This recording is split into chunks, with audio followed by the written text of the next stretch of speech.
Hi everybody, my name is Angie. Welcome back to my channel. So this is, if you've been following along in this very long drawn out series, but this is the final tying a blanket. This is the final part in this series, if you want to call it that. So this was a blanket that I have been working on repairing. It was one that my grandma made me when I was like probably 10 or 11 or something like that. And it was completely torn up, shredded. The batting was all shredded and everything. Stay tuned to the end. I will show you before and after pictures of what this looked like before I started repairing it and what it looks like now. So this quilt is actually one of the reasons why I got into sewing. I just really wanted to be able to get this back to a point that I could use this blanket, and you know, I had to go and like replace a lot of squares. So these 2 rows have been completely replaced on it, as well as the 2 rows at the bottom of the quilt, or you know, on the other side of it. And then some of these blocks I had to repair. It goes like all the way down. And then the pink border I had to replace as well. So I was able to find fabric that matched up pretty well. And I tried to find fabric that kind of matched up with ones that she used in the quilt. I wasn't able to find exact because it's a, you know, 25-year-old quilt, but I was able to find ones that, you know, blended in decently. And then a little tribute to my grandma because she really liked cardinals. It was her favorite bird, so I got a little print that has cardinals on it and included that. But yeah, so this is, like I said, the final step in the process. I will be sewing this all together. At the start of this video, I just have the quilt top done. So I will be piecing it all together and sewing it. I don't bind this quilt. I am just birthing it through a hole in the side and then top stitching it. So I'll try and put the timing along, so if you just want to see the tying part, then you can jump ahead to that. I don't know how to put the timing in, but I'm going to try it and see if it works. Hopefully it does. But if you have a quilt top that you need to work on, you know, getting it all sewn together with like a quilt sandwich and everything and then tying it, then stay tuned. I will try and not to draw this out too long. And yeah, so this is what we're working on. And I just used cotton, acrylic yarn to tie it. Not necessarily the best option, but that's what I used. So, and like you can see through the backing, it is like, you know, just poke through, tied like that, and it's just a solid white backing. So that's what I used. But yeah, so there we go. So let's go ahead and get into it, and I will show you how I finish this up. So for the backing fabric, I actually just used a twin size flat sheet. So it's a way to save a little bit of money because it is going to be, depending on the quality that you get, whatever. I just got this one at Meijer, and it was a lot cheaper than getting the yardage that I would have needed for the backing fabric, and it's a lot softer than, you know, your typical quilt shop fabric even. So it worked out really nicely, and then I didn't have to piece anything together. All right, so now that I have it all laid out, I am going to very carefully trim up the backing and the batting to be the same size as my quilt top underneath. So I'm gonna go really slow doing this to make sure that I don't cut through the quilt top, and just go really slow and trim around the entire thing to get them all to be the same size. And I'm actually gonna go ahead and move my pattern weights, or whatever you want to call them, just my weights, onto the quilt top.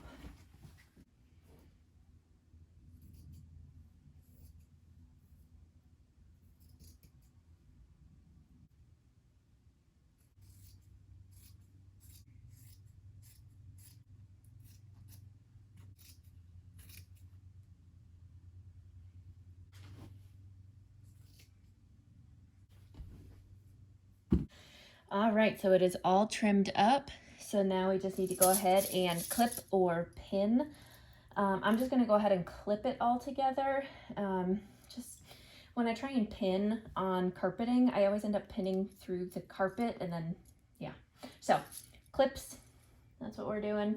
And I'm just gonna go ahead and leave an opening, maybe over here, just a few inches, so that I can get this whole thing turned through.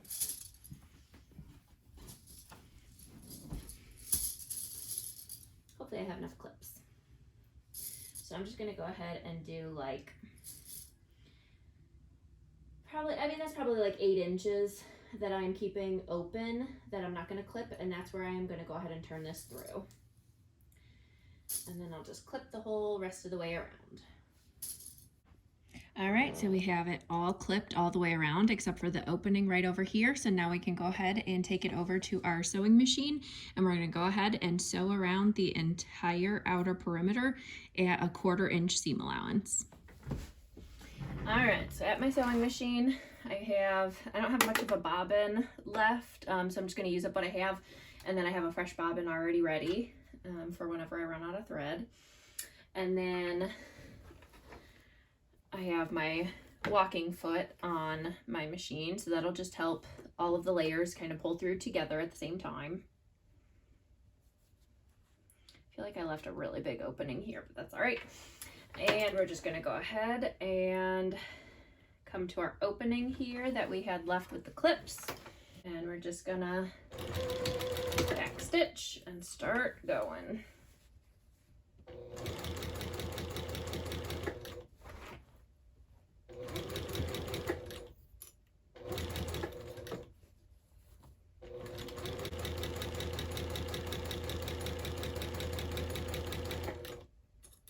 All right, so I'm coming up to the corner here. So I'm just gonna keep sewing until I hit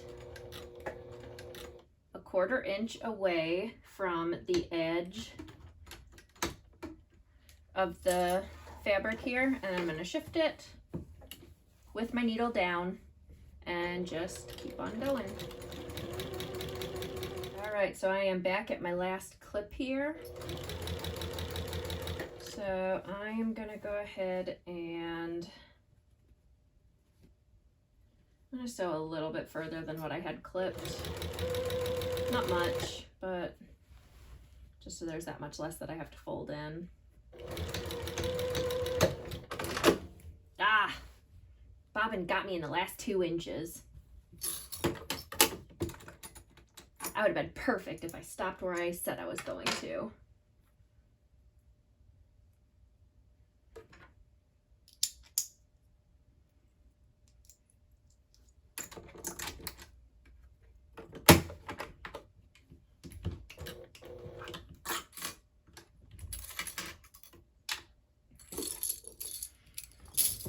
Okay, let's go back to where my bobbin stopped.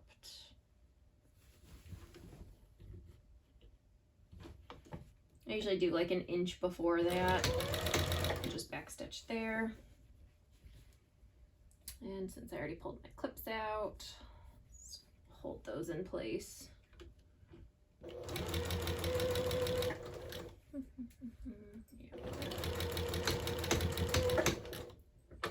Back stitch and cut your threads. All right, so it's kind of a big mess here at the moment. The batting's all, wadding up in the center, but that's fine. It'll get fixed when we turn it right side out. One thing that I'm gonna do, just to make sure that nothing shifted or anything while I was sewing it, is just go all the way around and just make sure that I can see all 3 layers getting sewn through, just so that I know that I caught everything. And while I'm doing that, I'm also gonna go ahead and snip my corner off, just so that the corner pokes out nicely. All right, so now we just need to go back and find our opening again, which was one of the pink sides. Here we go. All right, and then we're gonna go ahead and reach through the front and the back piece, not between the front and the batting. So we'll reach between these 2 pieces here, the front and the backing. And we'll just go as far as we can over to one of the other sides, grab some, and start pulling it through.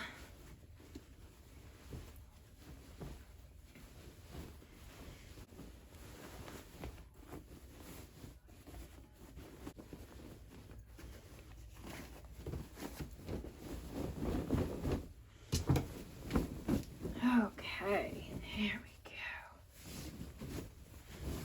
go. All right, so now I'm gonna go ahead and get this laid out on the floor again, because I think that's gonna be easier to get it all smoothed out.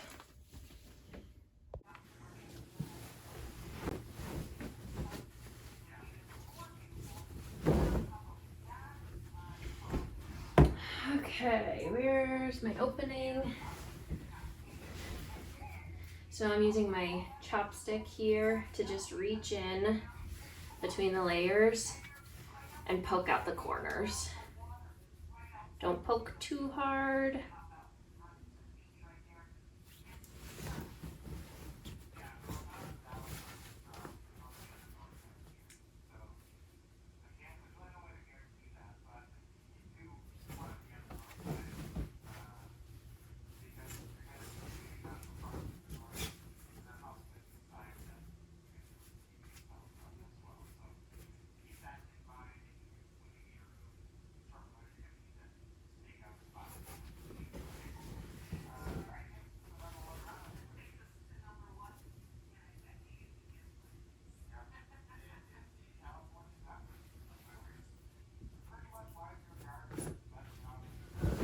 Okay.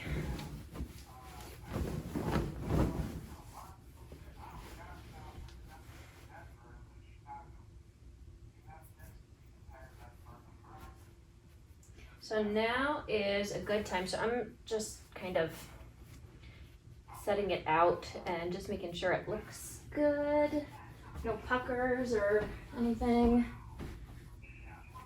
The back is kind of wrapping around the front, but that's fine, because I'm gonna go ahead, once I'm done getting it all spread out like this and just making sure it looks okay, I'm gonna take it over to the iron and give it a press to hold that seam in place so that it isn't curling like that. Side note, while I'm editing this, do not do that if you are using polyester batting, because it will melt the batting. So only give it a press if you are using cotton batting.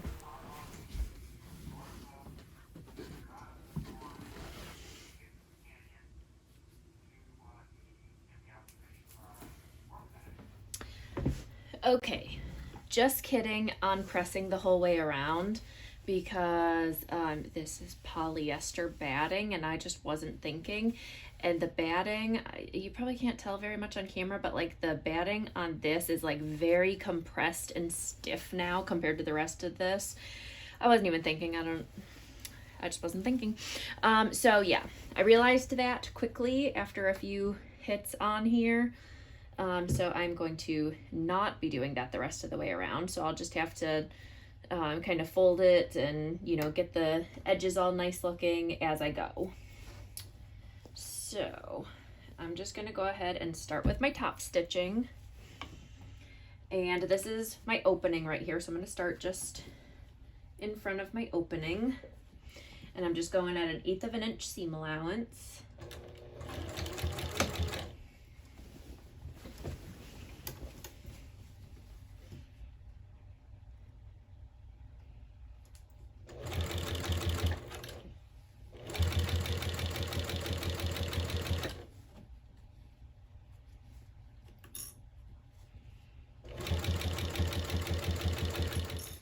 Alright, so there's my opening. So now I just need to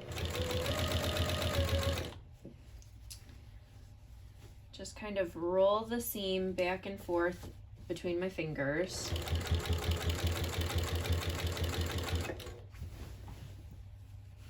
Just to make sure that I have a nice edge there.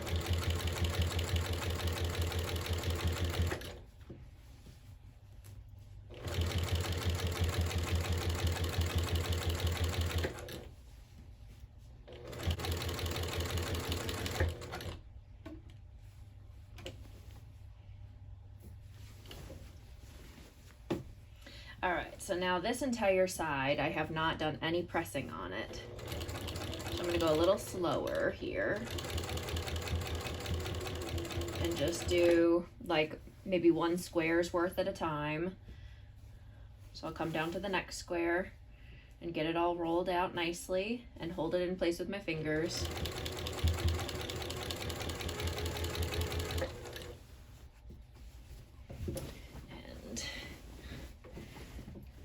I'm not really pushing it through with this hand. It's just kind of there to help it stay up here, which I'm not using my table. I don't know why.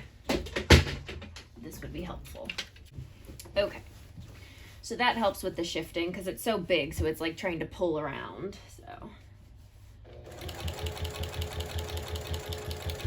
So this hand is kind of just not pushing it, but guiding it through so that it actually does feed and it's not like pulling on it or tugging on it.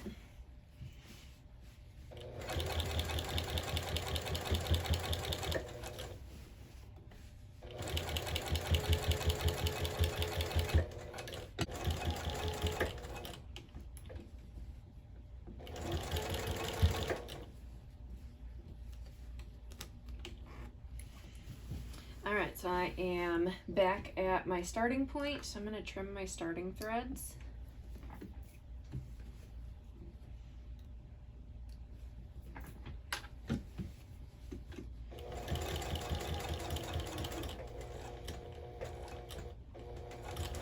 And then back stitch.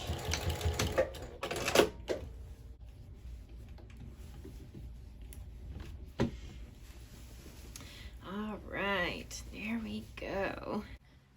All right, so we have it all sewn together and top stitched all the way around. So now all that's left is to tie it. So I am using just regular yarn today, just acrylic yarn that I got from Joann's. This is 100% acrylic. I don't know that I would recommend this. Just because all of the threads kind of spread out and like all the individual threads that make up this yarn all just kind of scatter when you wash it. And I don't love that, but the thread or the yarn that my grandma used for this quilt was this, and for some reason it didn't unravel. I don't know why. So the holes on the quilt, there are still some holes from where it was tied before, and they're kind of bigger. So I'm going to go ahead and use this. A lot of people use like embroidery thread, which is like thicker, but still a lot thinner than this, and it doesn't unravel. So you could also use like cotton thread, but I just didn't want to do that. So then you're also going to need a needle. So I am using this big ol' one. So it is kind of curved at the end, which I think will help me kind of hook into it because I have to go down and back up. And I don't have like a big hoop or a frame or anything to put this through. I'm just doing it on the floor. So that's what I'm going to be using. You want to make sure that you have one that's pretty sharp that'll be able to get through this. It is going to be kind of difficult to get through because it is thicker and there's a few layers that you have to get through. So I have seen some people use grab some pliers and use that to help you pull it through. So we'll see if I end up needing that. I might. But to start off with, I need to baste this. All right, so I just have a bunch of safety pins, and I'm going to be using these to pin baste the quilt. That's just going to be the easiest way for me. I just want to make sure that like it isn't shifting around and the backing starts bunching up on one side, so that's why I'm pin basting it. But I'm probably not going to be pinning it nearly as much as if I still needed to like actually machine quilt this. So that's what I'm going to be using, and I'm just going to go ahead and throw some pins throughout here.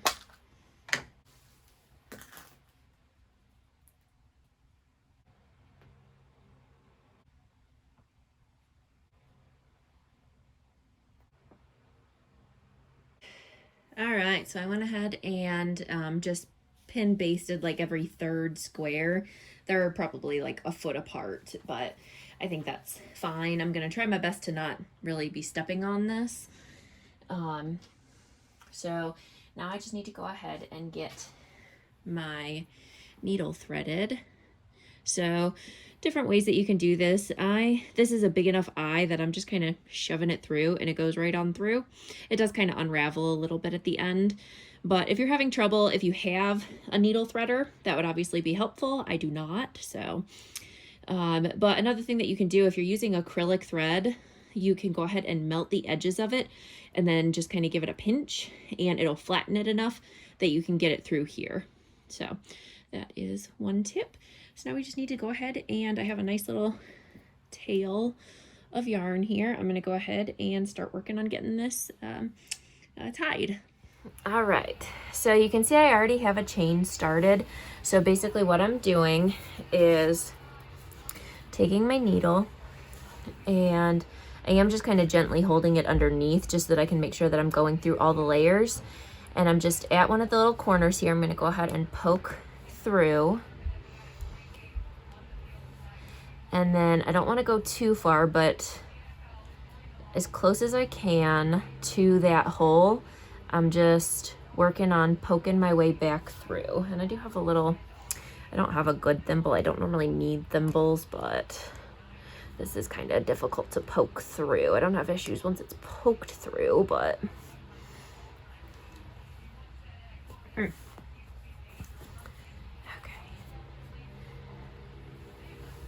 So then I'm just gonna go ahead and pull this through, and I'm pulling my whole thread tail, just being careful with it so that it doesn't all bunch up. And then I'm just going to go ahead and leave it and go on to the next one. And then once I'm done with this whole thing of thread here, then I'll go ahead and snip these and then tie each of them. So the batting that I am using says that you need to quilt this no more than like 4.5 inches apart, and these are 4.5 inch squares, so I have to do one at every intersection. There we go. Now you don't have to do these in an intersection. You could do one like right in the middle of the squares, but my grandma did them in, she actually didn't even do every single one. She did like every other one or every third, which is probably why the batting kind of fell apart. But I'm gonna go ahead and I want to make sure that this quilt lasts, because I don't really want to have to go through and repair this thing again. So I am just trying to do what I can to make sure that it lasts as long as possible. And if the batting package says that I need to be quilting this closer together, then so be it.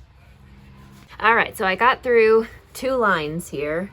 So what I'm gonna do is just go through and snip in between all of these. And then I'm just gonna come back to each one and give it a double knot. It's nice and secure.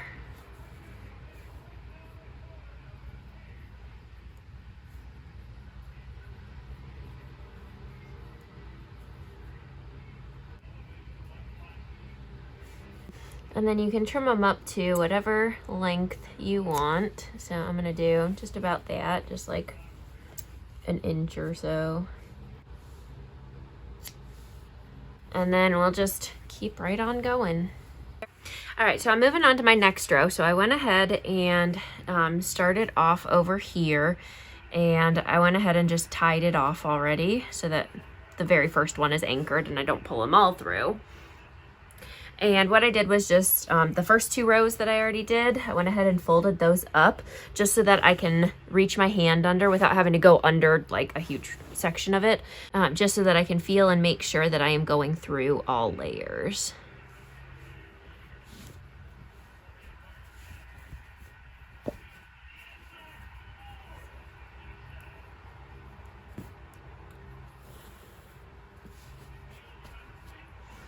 After each one that I give it a tug, I just kind of flatten it all out again just to make sure. Just since I didn't pin all that much. My own fault, but whatever. And whenever possible, I am trying to use the holes that are on the original quilt from where it was tied. So if I can make it through that, that would be great. There we go. Dang.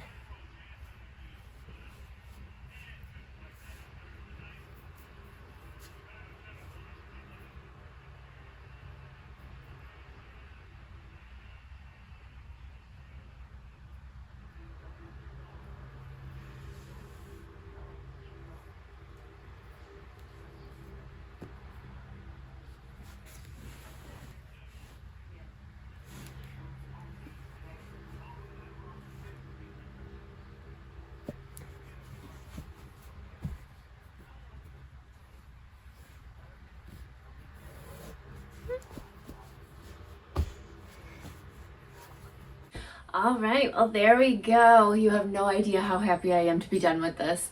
There we go. We have it all tied. I'm still trying to figure out how to get these to not unravel, so I'm not going to wash this yet, just to see if there's anything that I can do, put on this or something to get these to not unravel when I go to wash them. But yeah, there we go. So that is it. That is my quilt repair series, and this is the final video of that, and then also how I went ahead and got this all tied. And it's kind of a pain in the butt. Honestly, I kind of prefer just quilting it, but this is how my grandma did it, so that is how I did this one to finish it off. This is probably the last quilt I will ever tie because it was such a pain and my fingers hurt, but you know, whatever. What you can do. So there we go. So if you enjoyed this video, if you found it helpful, be sure to give it a thumbs up and subscribe to stay tuned for future videos. I'll see you next time. Bye.